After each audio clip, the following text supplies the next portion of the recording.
Tatlong miyembro ang bubuo sa Independent Commission ay tinatatag ni Pangulong Bongbong Marcos para imbestigahan ang maanumalya umunong flood control project sa bansa. Ibinahagi ng Pangulo ang mga kwalifikasyon, kapangyarihan at tungkulin ng naturang Independent Commission. May unang balita si Vicky Morales.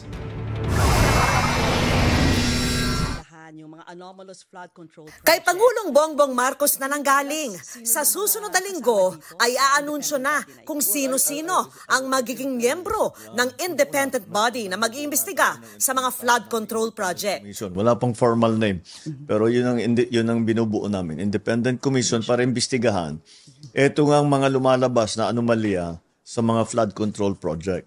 Yung mga personalities, ayoko namang maunahan ang actual na announcement dahil hindi pa solid talaga, pero malapit na. Tatlo ang magiging miyembro ng komisyon. At ayon sa Pangulo sa aking eksklusibong one-on-one interview nung Sabado, wala sa mga ito ang magmumula sa gobyerno. Paano sila maiba po sa mga existing agency like COA, Ombudsman? They're completely separate from government. But how powerful will they be? We will give them all the powers that are necessary for them to come to a conclusion, to come to some findings, para meron naman, alam natin kung ano yung nangyari. Hindi man ibinunyag sa ngayon kung sino-sino ang mga ito, nagbigay ng mga clue ang Pangulo. Kailangan daw na mayroong abogado o isang justice. Kailangan din daw ng investigador at forensic accountant. How powerful will this body be?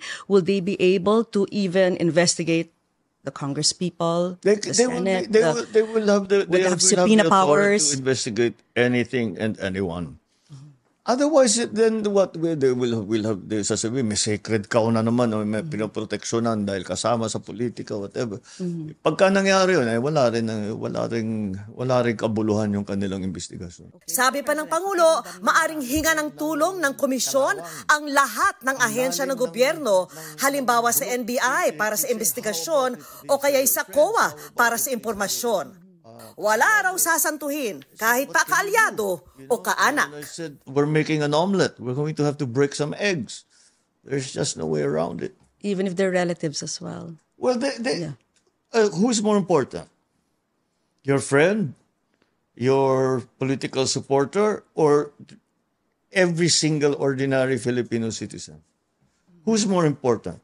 To me, it's the Filipino citizen. Nobody is more important than Filipinos. Nobody, not one person is more important. Not me, not anybody is more important. Pero sabi rin ng Pangulo, rekomendatory lamang ang kapangyarihan ng komisyon.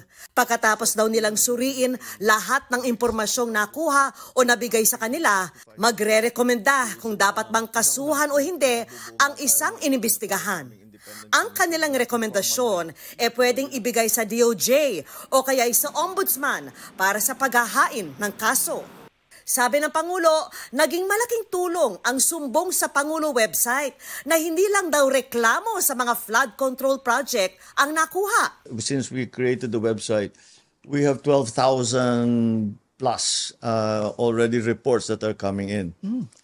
And these reports, hindi lang flood control projects. Hindi lang. May mga paving, mga road widening, maraming dumadating. Of course, we started talking about only flood control. Pero syempre, nagkaroon ng tao ng line of communication sa akin na para makapagreklamo sila, ginagamit talaga nila. That has been very effective. And that's why I encourage everybody. Lahat ng hinihikayat ko kayong lahat. Pagka meron talaga kayong gusto ireklamo ninyo. Kamakailan, ang Pangulo mismo ang nakabuking ng mga ghost flood control project sa Bulacan na nabayaran na ng buo ng pamahalaan pero wala ni isang bakas at mistulang guni-guni lamang. Kung hindi guni-guni, substandard naman ang ilang proyekto na nadudurog agad ng inspeksyonin ng Pangulo. Lumabas din ang mga marangyang pamumuhay ng ilang mga kontraktor, pati na ng ilang district engineer, ng ilan umamin pang panay-panay ang pagkakasino. Sa laki at lawak ng nabunyag na mga katiwalian sa mga flood control project, tanong ko sa Pangulo, bakit paging ganitong ka-massive corruption?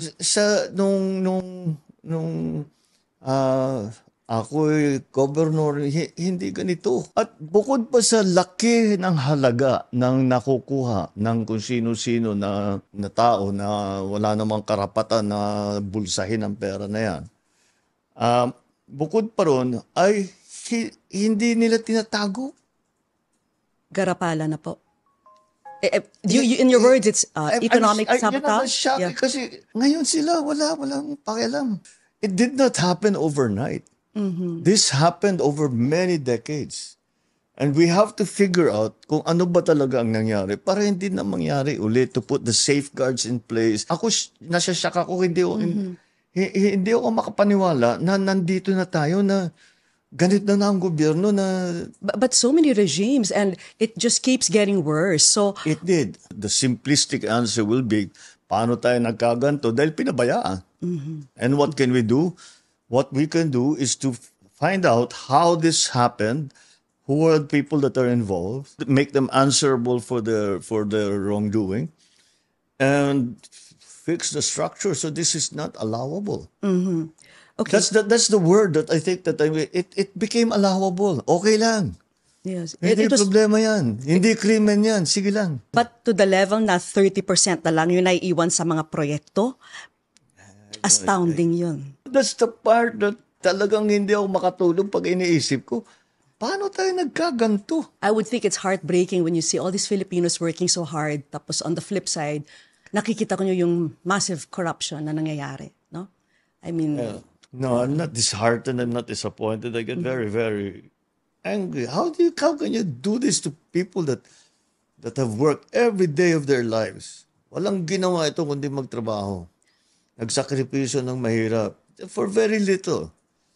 Kukunin nyo pa sa kanila yon para bumili ng Rolls Royce. Babalik na naman ako doon sa nasabi ko kanina na ang lalim ng kalawang, ang lalim Yes. ng bulok. You're teary-eyed. Yes, because I'm very upset. No, because I see people having a hard time. And and they don't deserve it. Mabuti mga kumasamang tao yan. Dapat parusahan. Hindi naman eh. Ba't mo paparusahan? Para magpayaman ka? That makes no sense to me. Do you ever regret being president? No. Not for You didn't even pause to think. Not for one moment. Why? Because I am given the opportunity to actually, the privilege, the opportunity, and the chance to actually do something. All of the things that I complained about all my life, now I can do something about them. And that is the greatest privilege that anyone can be granted. So no, I don't regret. Para sa GMA Integrated News, Vicky Morales para sa Unang Balita.